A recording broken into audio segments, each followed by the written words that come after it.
मैं हूं Genghis Khan का एक गुलाम और आज हम जानेंगे कि दुनिया के सबसे खौफनाक विजेता ने अपने गुलामों और दुश्मनों के साथ क्या किया। मंगोलिया के ठंडे और वीरान पठार। 800 साल पहले यहीं से उठा एक तूफान। नाम था चंगेज खान।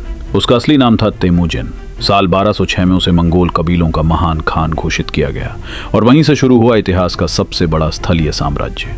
क्या वो सिर्फ हत्यारा था? इतिहासकारों का अनुमान है कि उसके अभियानों में लगभग 3 से 4 करोड़ लोगों की मौत हुई। ये संख्या पूरी तरह सटीक नहीं है, लेकिन इसमें कोई शक नहीं कि 13वीं सदी की दुनिया उसके नाम से कांपती थी। लेकिन क्या वो सिर्फ एक कसाई था या एक सैन्य जीनियस? उसकी सबसे खतरनाक ताकत मनोवैज्ञानिक युद्ध। मंगोल सेना सिर्फ तलवार से नहीं लड़ती थी, वे डर से लड़ते थे। कई अभियानों में उन्होंने बंदियों को सेना के आगे चलने पर मजबूर किया। ये रणनीति दुश्मन के तीरंदाजों को मानसिक रूप से तोड़ देती थी। हालांकि हर शहर में मानव ढाल वाली बात बढ़ा चढ़ाकर कही जाती है, लेकिन मनोवैज्ञानिक युद्ध उनका मुख्य हथियार था। वे अफवाहें फैलाते, मंगोल आ रहे हैं, और कई शहर बिना लड़े ही आत्मसमर्पण कर देते।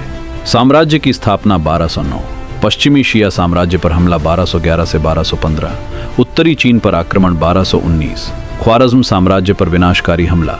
ख्वारज़्म के शासक ने मंगोल व्यापारियों की हत्या कर दी थी।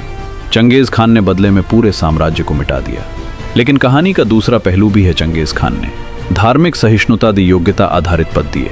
जन्म नहीं, प्रतिभा मायने रखती थी। यासा नामक कानून लागू किया, याम नामक डाक प्रणाली शुरू की, सिल्क रोड को सुरक्षित बनाया। इस शांति काल को इतिहास में पैक्स मंगोलिका कहा जाता है।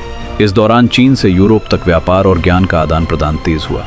कुछ वैज्ञानिक मानते हैं कि ये उसी के वंश से जुड़ा हो सकता है, लेकिन ये भी 100% सिद्ध नहीं है। 1227 में पश्चिमी शिया अभियान के दौरान उसकी मृत्यु हुई। मुख्य सिद्धांत: घोड़े से गिरने के कारण अंदरूनी चोट बीमारी। लोक कथा: किसी राजकुमारी द्वारा उसकी कब्र। इतिहास का सबसे बड़ा रहस्य: कहा जाता है कि उसे गुप्त स्थान पर दफनाया गया। कई लोग मानते हैं कि यह बुरखान खालदुन के आसपास हो सकता है। कुछ कथाएं कहती हैं कब्र खोदने वालों को मार दिया गया, सैनिकों को भी खत्म कर दिया गया, नदी का रास्ता मोड़ दिया गया। लेकिन इन बातों का कोई ठोस पुरातात्विक प्रमाण नहीं है। फिर भी उसकी कब्र आज तक नहीं मिली। मंगोलिया में उसकी छवि अगर आप आज उलान बातोर जाएं तो आपको विरोधाभास दिखेगा। दुनिया के लिए वो आक्रांता था, मंगोलिया के लिए राष्ट्रपिता। मुद्रा पर उसका चित्र, हवाई अड्डे का नाम, 131 फीट ऊंची स्टेनलेस स्टील की प्रतिमा। वो वहां राष्ट्रीय पहचान का प्रतीक है। 1941 में सोवियतों ने तैमूर लंग की कब्र खोली। 3 दिन बाद ऑपरेशन बारबरोसा शुरू हुआ। लोग इसे कब्र का श्राप कहते हैं, हालांकि इतिहासकार इसे संयोग मानते हैं। अंतिम सवाल: क्या चंगेज खान राक्षस था? हाँ, उसके अभियानों में भीषण हिंसा हुई। क्या वो महान प्रशासक था? हाँ, उसने वैश्विक व्यापार और सांस्कृतिक आदान प्रदान को नया रूप दिया। इतिहास काला या सफेद नहीं होता, वो धूसर होता है। चंगेज खान एक तूफान था। उसने दुनिया को तोड़ा और उसी प्रक्रिया में उसे जोड़ भी दिया।